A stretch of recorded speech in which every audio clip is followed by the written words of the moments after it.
국민라디오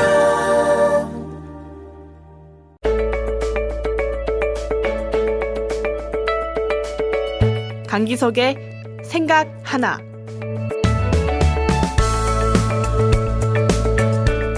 자유언론 실천재단 강기석 운영위원과 만나세요. 월요일부터 금요일 아침 한국 사회 전반에 걸친 날카롭고 냉철한 생각. 강기석의 생각 하나.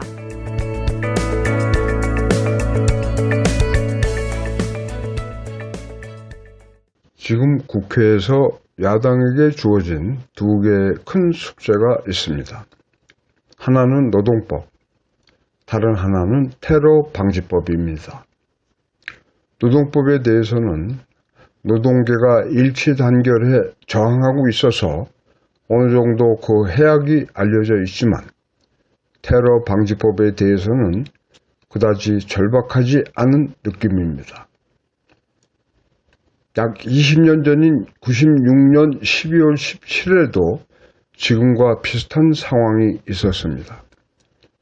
새정치민주연합의 전신이랄 수 있는 국민회의가 긴급 간부회의와 의원총회를 잇따라 열었습니다. 지금처럼 국회에 안기부법 개정안과 노동법 개정안이 상정된 긴박한 상황이었습니다. 안기부법 개정안은 이적단체 천양고무죄와 불고지죄에 대한 수사권을 3년 만에 다시 안기부에 부여하는 내용이었습니다. 간부회의에서 김근태 부총재는 유신전야와 비슷한 상황이라고 했고, 정책위 이해찬 의장은 안기부 예산을 대선 자금으로 유용할 수도 있다고 우려했습니다. 김대중 총재는 고무천양죄와 불고지죄에 대한 수사권을 안기부에 주려는 목적은 대선에서 이를 악용하겠다는 것이라면서 안기부법 개정을 저지하지 못하고 대선을 겪고 난 뒤 후회하면 늦으니 한 사람도 빠지지 말고 뒤로 물러서지 말고 싸워달라며 비상대기령을 내렸습니다. 그러나 안기부법과 노동법 개정안은 12월 26일 새벽 신한국당 단독으로 날치기 통과됐습니다. 그리고 1년 후 대통령 선거에서 안기부는 김대중 총재의 우려대로 오익제 북풍, 심지어는 북한군에게 판문점에서 총을 쏴달라고 부탁하는 이른바 총풍 사건으로 부정선거에 깊숙이 개입합니다. 지난 대선에서 국정원이 댓글 부대를 운용하고 국가 기밀문서를 유출하는 등 노골적으로 부정선거를 자행했다는 사실이 밝혀졌음에도 이 엄청난 국기문란 사태에 대한 철저한 진상규명과 책임자 처벌은 이루어지지 않았습니다. 국정원이 도청기구를 도입하고 국민을 감시하고 있다는 정황이 드러났는데도 불구하고 이 역시 정확한 진상이 전혀 밝혀진 바 없습니다.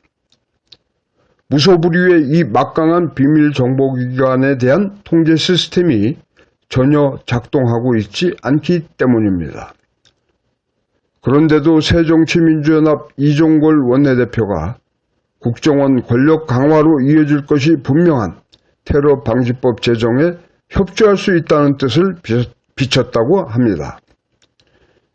지금은 국정원의 권력 강화가 아니라 국정원이 무슨 짓을 하고 있는지 감시하고 통제할 방법을 강구해야 할 때입니다. 인권 침해 우려뿐만이 아니라 선거 때마다 무슨 장난을 칠지 모르기 때문입니다. 선거 개입은 중앙정보부 이래 안기부, 국정원으로 이름을 바꾸면서도 절대로 변하지 않는 이 기관의 DNA입니다. 사나운개를 키우려면 우선 단단한 목줄부터 준비해야 할 일입니다. 솔직히 테러보다 더 무서운 게 국정원의 부정선거 민주주의 파괴입니다.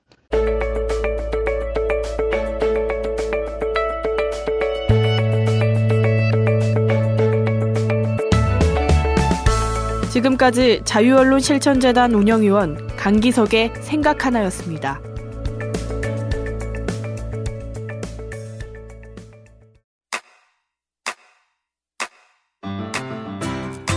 국민 라디오 지지하는 4가지 방법 아시나요?